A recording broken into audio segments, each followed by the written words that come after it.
Okay. பேசலாம். கர்த்தருடைய பரிசுநாமத்துக்கு மகிமை உண்டாகுது. இந்த நாளில் இந்த இடத்துக்கு வந்து பார்க்கவும் இந்த அழகான இடங்களை பார்க்க தேவன் எங்களுக்கு கிருபையை கொடுத்துருக்குறாங்க. இந்த இடத்தின் பேர் பினாக்கிள் வியூ பாயிண்ட். இது கேரளாவில் இருக்கிறோம். கர்த்தர் வந்து இந்த உலகத்தை வந்து சிருஷ்டித்து பராமரிக்க தேவ ஜனங்களுக்கு அதாவது ஆதாமுக்கும் ஏவாளுக்கும் கட்டளையிட்டாங்க. நீங்கள் பூமியை ஆளுகை செய்து அதை பண்படுத்தவும் பயன்படுத்தவும் வேண்டும் என்று. அப்போது இந்த உலகத்தில் ஆண்டவர் மனுஷனுக்கு கொடுத்த நல்ல திட்டம். ஆனால் இந்த காலத்தில் மனுஷன் அதை வந்து ஒன்றுமில்லாமல் செய்த துஷ்டதை நிறைந்ததான உலகத்திற்குள்ளாக நாம் வாழ்ந்து கொண்டிருக்கிறோம்.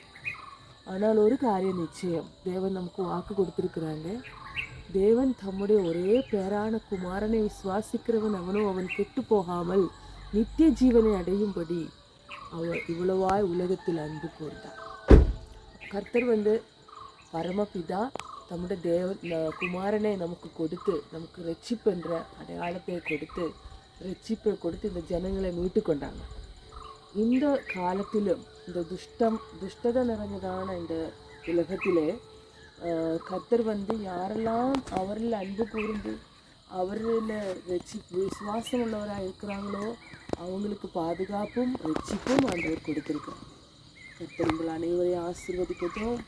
இந்த உலகம் இவ்வளோ பசுமையாக இந்த இடத்தை ஆண்டவர் கொடுத்திருக்கும்போது அதை வந்து கிழித்து போடாமல் மக்கள் அதை பண்படுத்தவும் பயன்படுத்தவும் தேவன் உதவி செய்ய வேண்டுமாறு நம்ம ஜெபிக்கலாம்.